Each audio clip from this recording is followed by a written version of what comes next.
suffisante, mais le problème avant tout, c'est l'absence d'une prise de conscience.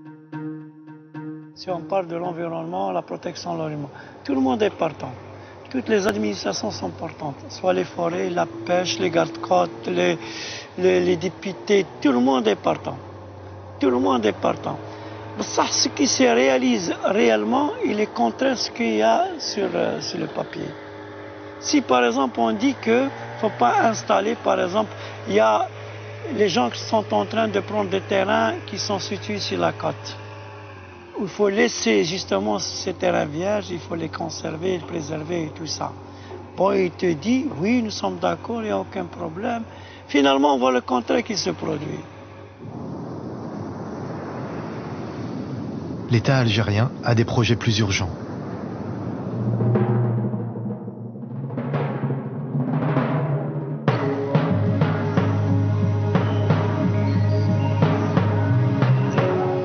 Le pays veut miser sur le tourisme et veut proposer ses plus belles côtes dans le grand catalogue des destinations méditerranéennes.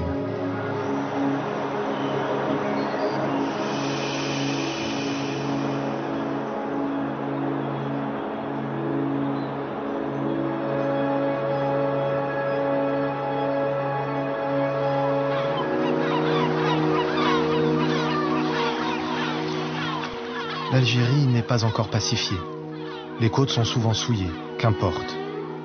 Aujourd'hui, tout le monde veut croire à la paix civile, comme au rêve grand luxe et immaculé des promoteurs immobiliers. Plusieurs projets de marina et de complexes hôteliers vont jalonner les côtes dans la décennie à venir. Sur la corniche de Gigel, des ports de plaisance verront le jour très bientôt. Des concessions en bord de mer sont proposées à des investisseurs étrangers. C'est une première. Les contrats sont prêts. Le tout nouveau député de Gigel, Abdelmalek Zennir, attend l'ouverture du chantier. Juste là-bas, devant l'anse naturelle qu'il y a là, il va y avoir un port de pêche et de plaisance. Un petit port de pêche et de plaisance. Les travaux vont démarrer très bientôt. Donc c'est ici, c'est ce qui va faire, cette plateforme va faire office de Z, de zone d'extension touristique. Il y a des Américains qui sont intéressés par l'endroit. Le projet est à l'étude. Il y a de fortes chances qu'il aboutisse.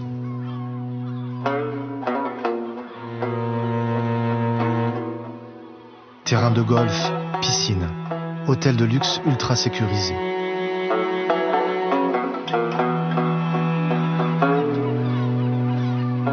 C'est un bouleversement en profondeur qui s'annonce. Une révolution dans un des pays les plus fermés de la Méditerranée.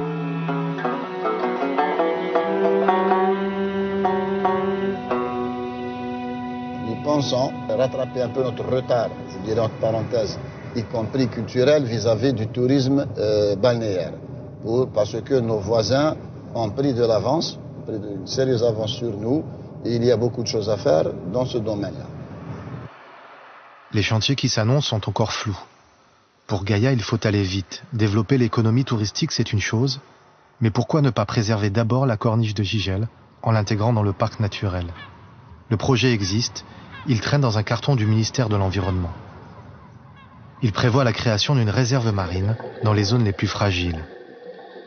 Une réserve protégerait les fonds et éviterait la surpêche. Une aubaine pour le tourisme local. Avec ces dernières images sous-marines, Gaïa va produire un petit film en partenariat avec l'université.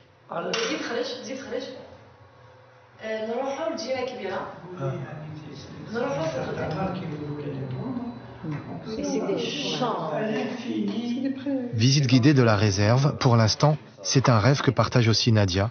Elle gère le parc de Gigel. C'est magnifique de pouvoir faire aboutir ce dossier. Donc il y a une richesse, il y a aussi des indicateurs biologiques qui donnent, c'est-à-dire qui lancent cette alarme que tant qu'ils existent dans cette zone du parc national, ça veut dire que c'est encore vierge ou c'est important, c'est urgent de classer, de protéger.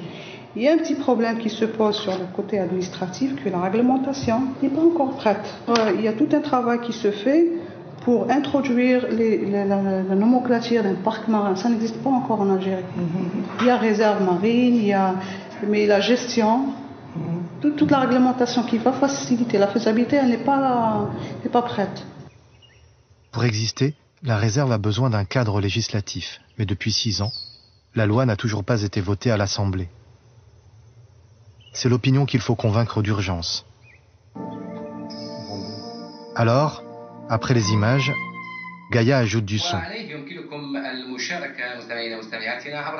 Ce soir, Radio Gigel, la toute nouvelle station locale, tend le micro au plongeur de Gaïa.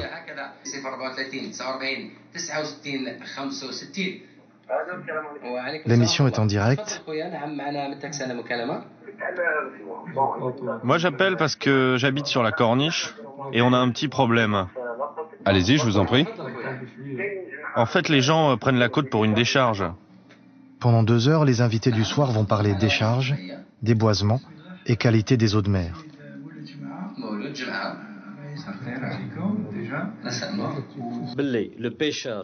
Le pêcheur, quand il remonte ses filets, il les retire pleins de détritus, avec du plastique, des couches d'enfants, des rasoirs jetables, etc. Ça, c'est des choses que j'ai constatées. D'ailleurs, ici, on peut tous le confirmer. Surtout quand il y a des courants sud vers le nord. Il y a plein de saleté. On constate que ce qui vient de la terre, c'est très grave. Par contre, le courant nord-sud, c'est-à-dire ce qui vient de l'Europe, les filets sont très propres. Les gens qui vivent sur la côte jettent tout et n'importe quoi à la mer, ce qui flotte ou pas. Vu le comportement des sédiments, c'est une pollution qui touche les grandes profondeurs. Je dirais jusqu'à 200-300 mètres. On a constaté.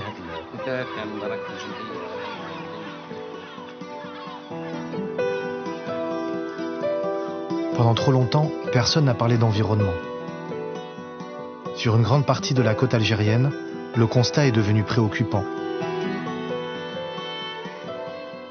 Gigel n'est pas indemne, ici aussi la mer a changé.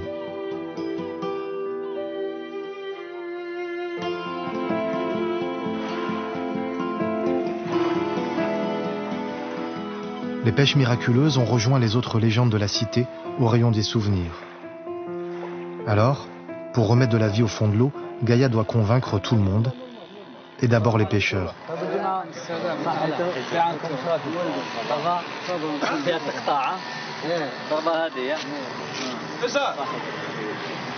Est-ce que c'est bien ou pas bien? Et pourquoi? On est venu pour parler de la réserve qu'ils veulent faire. Vous en avez tous entendu parler sur le site de la Salamandre et du banc des Kabyles.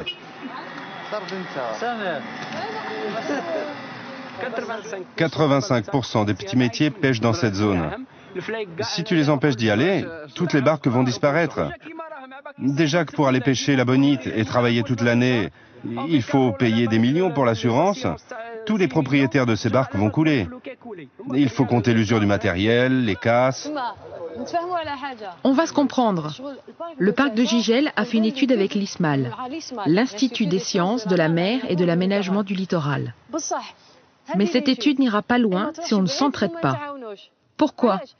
Parce que qui connaît la mer mieux que vous? Même ceux qui ont fait l'étude. Ensemble, nous pourrons faire quelque chose. Travailler ensemble pour le bien de la région. Parce que vous seuls, vous ne pouvez rien, et nous non plus.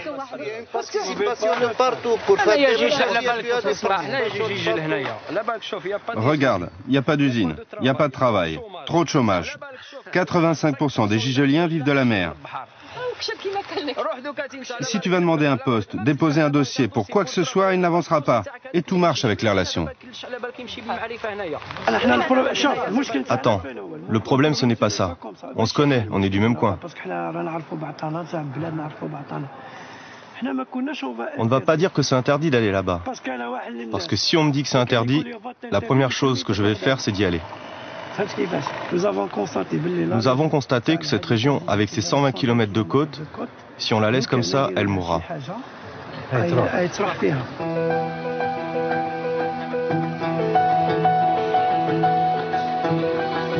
Ce n'est que le premier rendez-vous. Le dialogue n'est pas facile, mais il existe.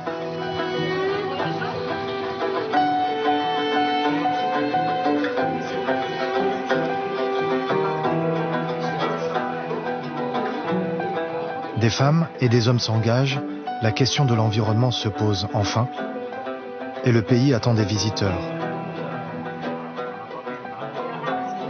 Des petites promesses pour que l'Algérie trouve un jour toute sa place au bord de la Méditerranée.